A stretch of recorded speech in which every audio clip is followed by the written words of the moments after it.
Assalamualaikum warahmatullahi wabarakatuh. Kali ini kita akan belajar mengenai spermatogenesis, yaitu proses pembentukan sperma pada laki-laki. Tempatnya yakni di bagian testis atau nama lainnya adalah gonad jantan. Pada saat seorang laki-laki sudah memasuki masa puber, itu pasti akan melakukan proses spermatogenesis ini. Nah, proses spermatogenesis ini melibatkan banyak hal. Jadi ada beberapa yang harus ada ketika seorang laki-laki sedang mengalami masa-masa puber atau spermatogenesis ini, yakni melibatkan yang pertama harus punya yang namanya sel induk spermatozoa. Nah, ini adalah penghasil sperma itu sendiri. Di mana letaknya? Letaknya yakni ada di dalam testis. Dua adalah serotoli. Sel serotoli itu merupakan pemberi nutrisi sperma. Itu dilihat di bagian tengah, itu ada gambarnya. Yang ketiga itu adalah sel Leydig, yaitu apa? Penghasil hormon testosteron. Nah, ini nanti berperan dalam pembelahan yang kedua, yakni pembelahan meiosis. Jadi sebenarnya ada dua pembelahan nanti. Ada pembelahan mitosis dan pembelahan meiosis. Kalian bisa melihat itu tadi yang pertama spermatogonia itu ada di atas sendiri, dilihat germinal cell atau yang bersifat diploid. Nah, nanti akan mengalami proses mitosis, ada anak panah satu. Kalau anak panahnya satu itu adalah pembelahan mitosis. Tapi kalau yang udah dua itu adalah meiosis satu dan seterusnya, ya.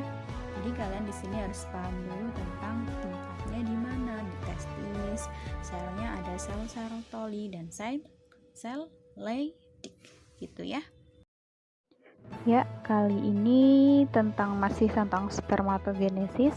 Ya, ini kalau di sini adalah pembelahan meiosis 1 dan pembelahan meiosis 2.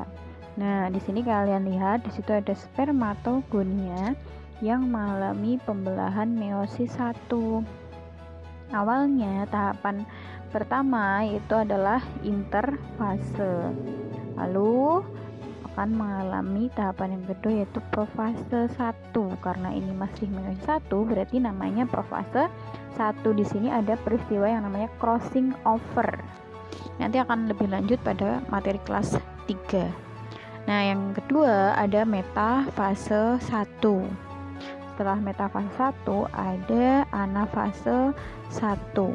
Setelah anafase 1 ada telofase 1. Begitu ya. Setelah itu, setelah meiosis 1 itu ada meiosis 2. Meiosis 2 sama, cuma penyebutannya yang berbeda. Jadi ada profase 2, metafase 2, ya, anafase 2 dan telofase 2. Begitu. Ya, hasil dari meiosis pertama yaitu perubahan dari spermatogonia tadi membentuk spermatosit sekunder. Nah, setelah itu spermatosit sekunder mengalami meiosis kedua, membentuk spermatid. Nah, nantinya dia akan mengalami pematangan atau istilah lainnya adalah diferensiasi. Jadi dari satu spermatogonia akan membentuk 4 spermatozoa, begitu. Ya, kalau dari versi kali ini kita akan melihat grafik di mana di sini ada 3 tahapan, yaitu tahapan penggandaan yang pertama, yang kedua tahapan pertumbuhan, yang ketiga tahapan pematangan. Tahapan penggandaan itu ada awalnya adalah sebenarnya ada sel primordial yang mengalami mitosis untuk spermatogonium, tapi di sini belum ada, ya. Jadi spermatogonium itu akan mengalami peristiwa pertumbuhan, diferensiasi, mitosis membentuk spermatosit primer, gitu. spermatosit primer itu berarti hasil dari mitosis, dia masih diploid, artinya masih 2N. Lalu tadi yang sudah dijelaskan bahwasanya spermatosit primer mengalami meiosis pertama membentuk spermatosit sekunder. Nah, selanjutnya 2 spermatosit sekunder tumbuh menjadi 4 spermatid.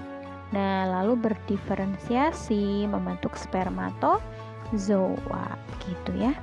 Terus pematangan sperma ini dipengaruhi apa sih? Dipengaruhi oleh hormon testosteron. Nah, kali ini tentang gambar keseluruhan dari testis itu sendiri. Ya, nomor 1 itu ada gambar spermatid yang merupakan hasil dari meiosis yang kedua. Yang kedua, itu adalah gambar dari sel germinal. Yang ketiga itu ada epididymis. Epididymis itu apa?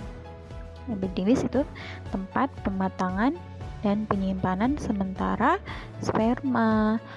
4 itu ada vas deferens, saluran yang mengarah ke atas atau lanjutan dari epididymis. Yang kelima ada testis itu sendiri. Yang keenam ada tubulus seminiferus. Yang ketujuh itu ada tubulus seminiferus juga, tapi yang cross section. Lalu kita masuk ke nomor 8, tadi yang sudah Ibu jelaskan. Nomor 8 adalah hasil dari itu adalah spermatosit primer, hasil dari mitosis. 9 yaitu hasil dari meiosis 1, apa? Spermatosit sekunder.